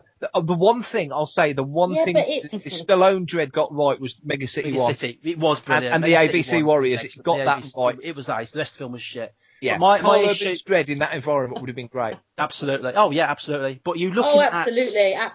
I'm looking at this list here, and then it says that the apprentice takes control of the power dynamic between the two pretty quickly. So it's basically just a mirror image of what happened between Sidious and his mates. I'm sorry, no, I can't believe that. You can't. Come on. I can't believe that. Be creative. That is not the only kind of relationship two people can have. Come on. And it's not the only Star Wars story to tell. That's what bugs me. That's what's frustrating. I fully understand why the first few Star Wars books in the early 90s concentrated on the original guys, because let's face it, you wanted to know what happened next. Yeah. But then that's all it was about them, and then it was about the fucking kids. I don't give a shit about the kids. The thing is, the galaxy... It's always about the kids. It's always about the kids, and then their kids, and then what's going to happen in 300 years. Looking back on, and then having prequels about their own kids. The thing is, it's about, like Mark said, the galaxy's freaking huge. That's one of the things that annoy me about the prequels. This is me going off one. My throat is killing me. I do apologise, but I've got a raging headache and I just don't care. The thing that annoys me about the prequels, you've got this massive galaxy to concentrate on. It's massive. It's bigger than fucking Milton Keynes. It's that fucking big. And where do they go in the first film? Tatooine. Shit! No, I'm sorry. The galaxy's bigger than that. I'm not interested. So, yeah, that's. So I have to ask. Sorry about that. Based on. That's good. Get out of your system.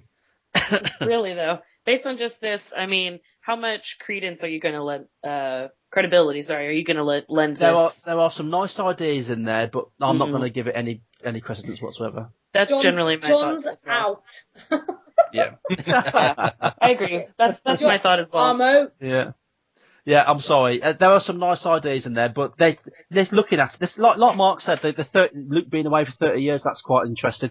And I'll be honest with you, excavating ruins on a neutral world, that sounds interesting, until he gets to the bit at the end there, where it says it's referred to as the Sith homeworld. I'm sorry, no. I'm sorry. That is somebody who obviously really, really enjoys his and playing Star Wars: The Old Republic as an MMO. Yeah. And yes, you know what I mean? Thought too. It's just it doesn't make any sense. None of it makes any sense. I immediately thought of Starkiller when it said Apprentice takes control. I'm like, oh, they're finally going to shoehorn him in. Yeah, if that's even true, which hopefully it isn't. They're going to get that bastard in there anyway. The Force Unleashed is completely gone from canon. Forget the Force Unleashed. It's utterly gone. Star Wars Rebels completely The Force Unleashed. The Force Unleashed is a really good game, and it's got a fantastic soundtrack. I've got to say, actually, I really like the soundtrack to both those films. In fact, all the Star Wars games have got excellent soundtracks. Yeah. But it played like a really good game. But I never took it seriously. There was no point when I was playing that game when I was trusting the crap out of people, and Vader was going, "Yeah, go on, get him." And I'm playing away, and I'm thinking, this is Star Wars canon. This is amazing.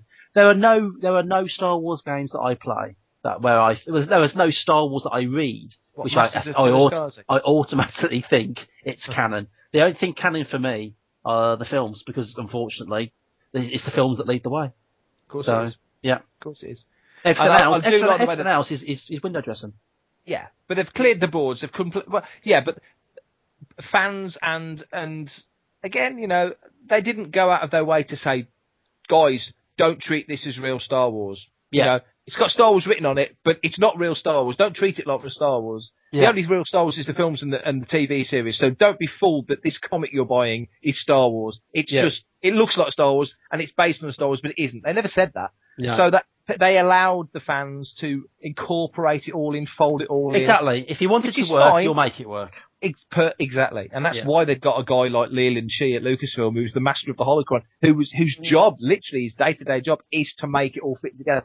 Now, they've drawn the line, and I get that, because like I said earlier on, Disney's got plans going ahead years and years that just couldn't accommodate the books and the comics. No. So they shouldn't have to worry about that, because Lucas always said what you've just said. Well, the books and the comics, they're not Star Wars. They're just based on Star Wars. Yeah. So it's a real dichotomy, and I get why people are annoyed. And you know me, John, I used to spend as much time sorting out our chronology and guides on the website as I did writing. So it matters to me that it fits together. And to take 30 years of books and comics and just go, right, let's take that and move it to the side. Out the window. You made a really, really good point earlier on when you were talking. I think you were talking about Harry Potter, and you said something that stuck in my mind, but I didn't say anything because it wasn't relevant at the time. But it is now. You said, those books and stories, they'll always be there for you to read. Nobody's going to come and take them away. And that's exactly what the EU is. That's what's happened to the EU. Exactly. What you said applies. I think what's got a lot of people's backs up, and it probably get my back up as well, if I'd spent that 10, 15, 20 years spending all, and I hate to bring this down to monetary, but at the end of the day, we are talking Star Wars. It's what fuels the franchise. Absolutely, yeah. It's all about money at the end of the day, and that's the reason why they develop all this stuff. If you spent 20 years...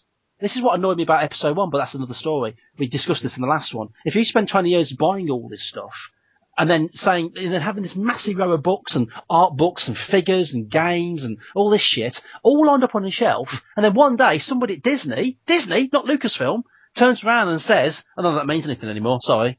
I'm sorry, you wasted your time.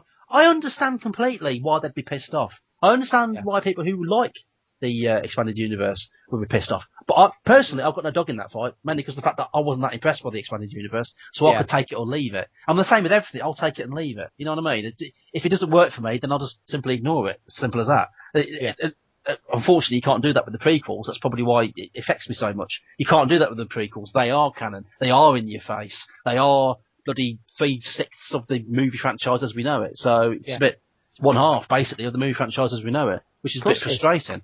But I understand completely why people get upset, but there's no need to get bent out of shape over it. You said it. It's all there.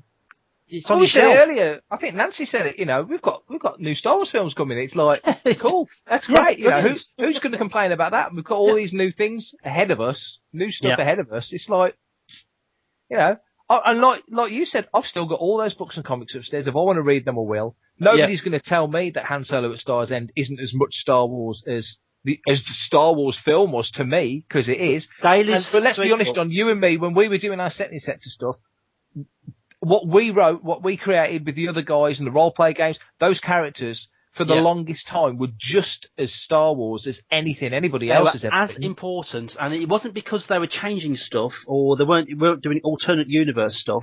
It was because we felt that they could actually exist in the Star Wars universe that was canon as described by the films and also by the expanded universe. But the great thing about the stuff that we've created is, and this is me blowing our own trumpet, blow it, baby. If those films were fucked off, if the expanded universe was destroyed, it does not affect our settling sector and the stories that we wrote and their influence on the rest of the galaxy one iota.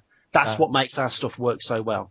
Anybody can come into our universe, our little region of space, our 1,000 planets with our hundreds of characters. They can come into our little region of space and they can write dynamic, exciting, adventure-filled Star Wars stories, which are just as good as anything that's out there, and they can set it within the region's borders, and they can bring in, then go out into the bigger galaxy and go to Coruscant if they wanted to, and then come back again, and as long as they're not overshadowing or making the official canon look stupid, then they can do what they want, and it can be just as Star Wars as Star Wars. That sounds like an invitation.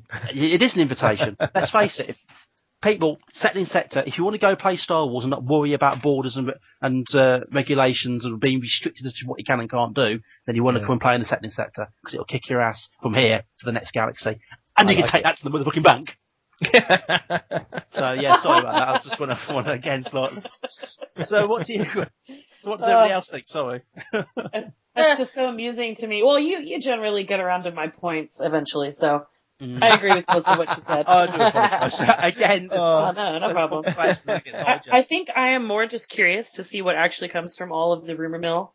Like, what will actually be the real film? Because I think, it's kind of like this with everything. We've talked about this individually a bunch on the show.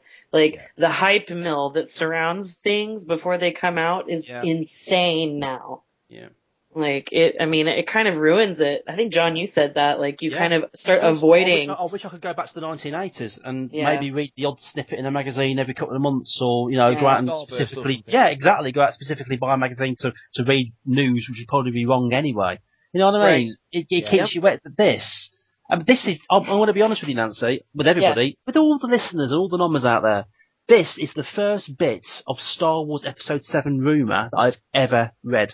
I have managed, until now, to avoid any reference, any talking, anything about Episode 7. Really?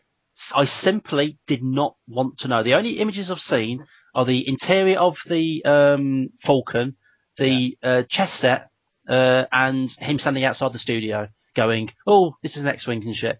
And it's like, yeah, they're nice pictures, but they don't tell me anything about the story. They don't tell me anything about what's going to happen in the film. They don't give anything away. And that's really... this is why I'm looking at this now and thinking most of that's crap, because I just simply, I just can't believe it. Okay, good. I didn't want to spoil you too much. No. Kind of I'm old school. Spoilers these days don't really bother me as much as they used to. You've popped his Episode 7 cherry. That's what there you go. Yeah. Oh no. I've got only 1 year to go. What an honour. But yeah, it's just not. I don't know. I can't see any of these being true. It'd be nice if a couple of them were even remotely accurate. Mm-hmm. But no, I think this is somebody who's just written a list of stuff that he'd like to see happen in the film. Agreed. Okay, I agree. Yeah. Lisa, are you still live over there? I am still live. I am still here listening. I think it's all very interesting. I don't think we should pay much attention. A lot of it is obvious, which they've weaved into that to make it look like they know what it is. So I'm just, you have to think a lot about it when you hear that Andy Serkis is involved. He's the king of CGI. So you kind of, you can put, like John said, you can put a lot by who's been cast, basically. Right. The fact is that they've, they know who's been cast, so they're putting roles in for Lando's family. It's you just got to take it all with a pinch of salt. It's interesting. I didn't really like the Children of Dune aspect story, so I'm kind of hoping that that's not true. I wouldn't like to see Luke come back. I'd like to see him be a hermit like Ben, because he was more like Ben than his dad. I felt personally, I liked that he would probably take the Obi-Wan route and become some kind of hermit somewhere. Maybe that's what this 30 years away things is all about. That's how I read and it he's come back until for a you reason. said. Yeah. But then at the end of the thing, it says, he'll come back, but he's saved the day, but not as you think. He's changed. Mm. So what are you saying? That he's going to take the place of the master and have an apprentice? Mm. Rubbish! I don't like that ending. So this is just a word to you people at Lucas or Disney. Don't do that. I won't be pleased. I don't want that. Please don't make a good guy bad guy, because if you think about it, Star Wars is yin and yang, and it's one of the most fundamentally yin and yang things that was out there. Yeah, but right now there's more yang than versus evil. Don't want to cross that over, because that's why I didn't like Dooku. Dooku. Whatever. Yeah, Whatever. that guy. Dooku. It's made him sound like a Japanese number puzzle. Sudoku. Lord Sudoku. Shut up, I'm trying to concentrate. I'm using the force to do this. I think that's a 7. That's where he got it from. Sudoku. That's awesome. That's why he left Ben hanging in that chamber in episode 2 for so long. He was too busy off trying to figure out what to do in that last column. I can't figure it out. I don't even know. Coleman. That's it, Coleman. From Jan Iloma. Nobody understands that reference. We would explain it if anybody wants to know. There's 3 people in the world who get that. There's only 3 people, and one of them's not here, and he's But there you go. So anybody else got anything else to add? That was really interesting. Actually, I do think Nancy's got something else that she wanted to say. Yeah, go for it. Yeah, Nancy. Yeah, you do about stuff. What? Are you trying to say, Lisa, that you don't think Nancy's had enough airtime? I think Nancy wanted to talk about Judge Dredd. Well, but we can always save that for. I think we're going to do a separate episode. No, we should totally. I think you're right. Actually, I think you should do a separate episode. Oh my god! I actually did want to bring up Dredd. I wanted to. Thank you. Yeah, I just wanted to go back to say that I think the prequel's a cracking idea, because it happened in the comics, didn't it? That I wanted to see him walk the cursed earth. I want to see what's out over the wall. You could do that in a sequel. Nah. I'd like to see... I hate prequels. I hate prequels. I really do. You don't like Temple of Doom? This one... I like Temple of Doom. But this one, I really would like to see. Simply, I don't know. Maybe get a look at those baby browns. I don't know. And on that bombshell. Oh my goodness. Can we have a Carl Urban special next week? Why don't we have, at some point, a 2000 AD special? We should. I do think there's plenty like that we can talk about as far as 2000, because 2000 AD's got a huge pantheon of characters. It was their birthday last week. It was, and I think it would make for happy birthday 2000 AD. And I think it would make for a fantastic story. Yeah, Thank you, fearless leader. Is everybody all happy with that? Can I be red leader? Yeah, no, you can't. You can be red 5. Can I be lost leader? Yeah, you can. Nancy, who do you want to be? I want to be right at the front. I would like to be a wombat, please. Okay. So that's all your call signs from now on. Okay, wombat, lost leader, and red leader, and I'll be red 5, and I'm red leader. Oh shit! Doesn't red leader get killed? Shut up. I don't want to play that game anymore. That's why if I have to be the martyr, I'll be the martyr. Be the martyr. Right, I think that about wraps it up for tonight's episode. Excuse my coughing and my sore throat. That's probably a good timing, actually. And I'd like to thank Mr. Mark Newbold. Thank you. Lisa Hicks. Pleasure. And Nancy Petru. Thank you so much. Thank you all very much, and I'd like to leave the last word to our Dark Lord Sauron.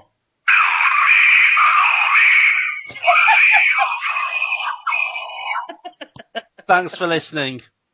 Bye.